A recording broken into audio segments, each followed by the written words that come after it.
Yana adalah anak tiriku, putri satu-satunya dari istriku, dengan suaminya yang terdahulu.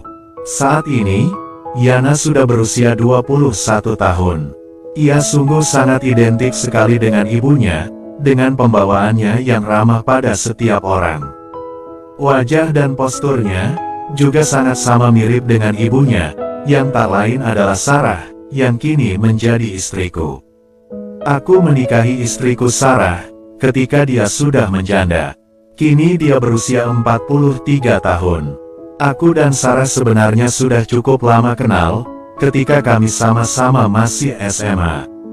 Kami sempat pacaran, namun akhirnya harus kandas setelah Sarah dijodohkan oleh orang tuanya.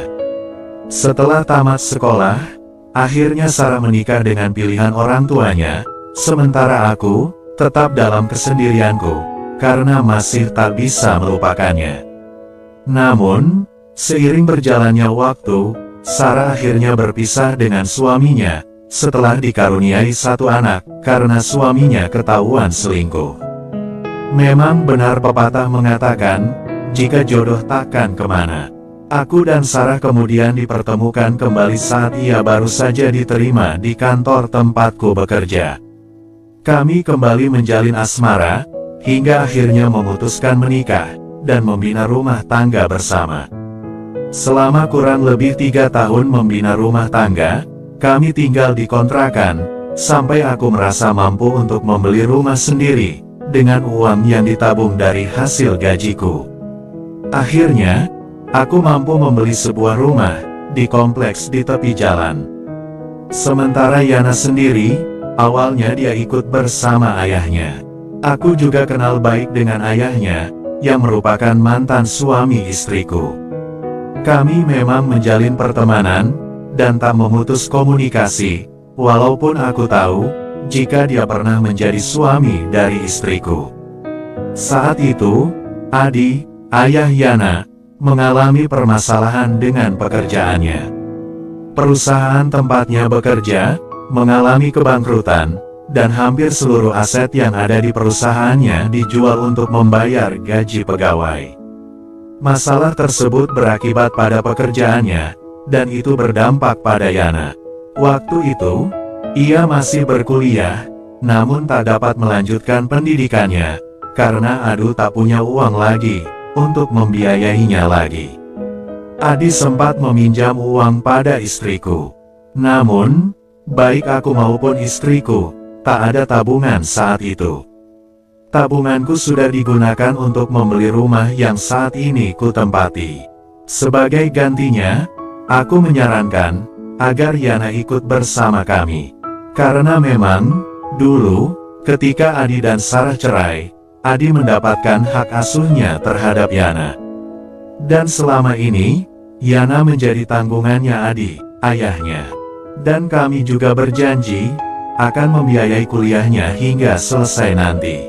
Setidaknya, kami dapat meringankan masalah Adi, dan juga, bersedia mendidik Yuni sehingga sukses nantinya. Setiap hari, aku mengantarnya kuliah, sembari aku berangkat kerja. Kebetulan, aku dan Yana Sarah.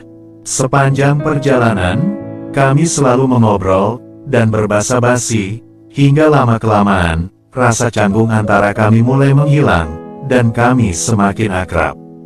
Bahkan, dia sudah menganggapku seperti ayahnya sendiri.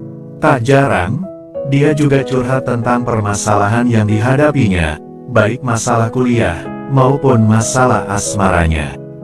Awalnya, aku sama sekali tak ada pikiran apapun kepada Yana.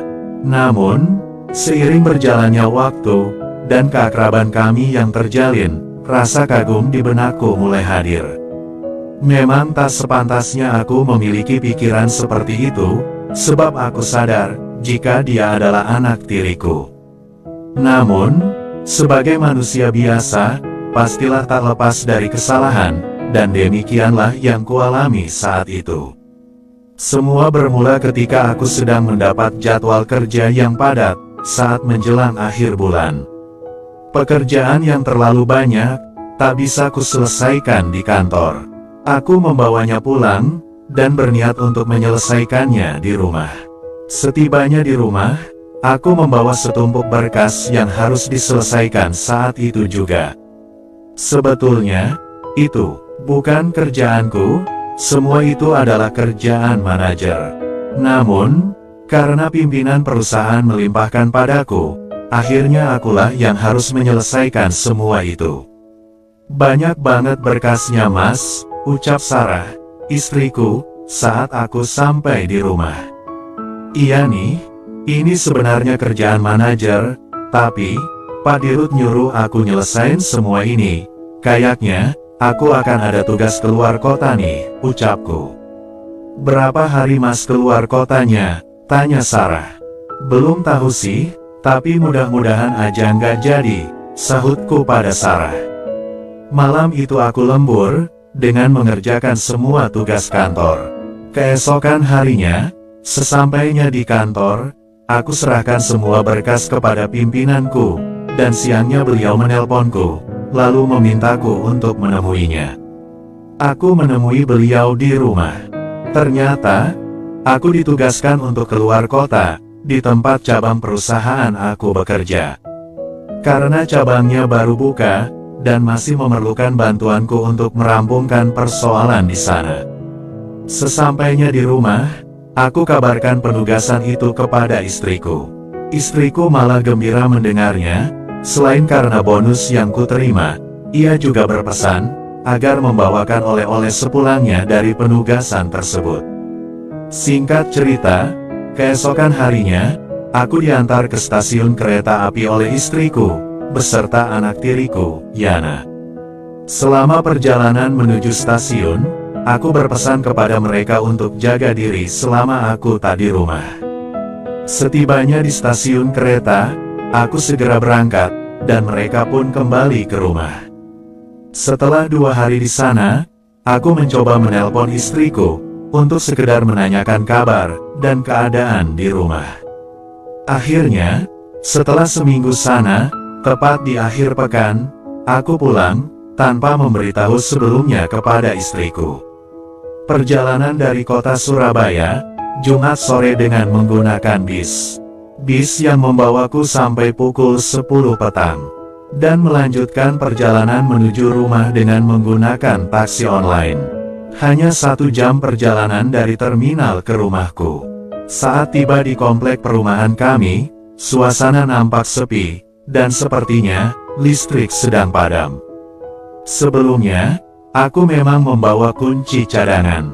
Sehingga, saat sampai rumah, aku tak mengetuk pintu terlebih dahulu. Lagi pula, aku tahu, jika pada jam tersebut, istri beserta anak tiriku, pasti sudah terlelap.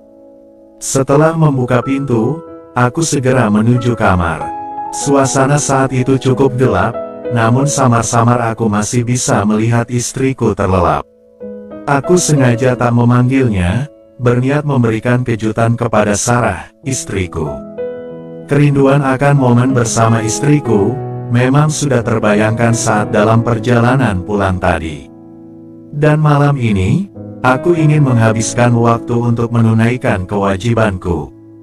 Aku berjalan pelan mendekati istriku, lalu duduk di tepi ranjangnya.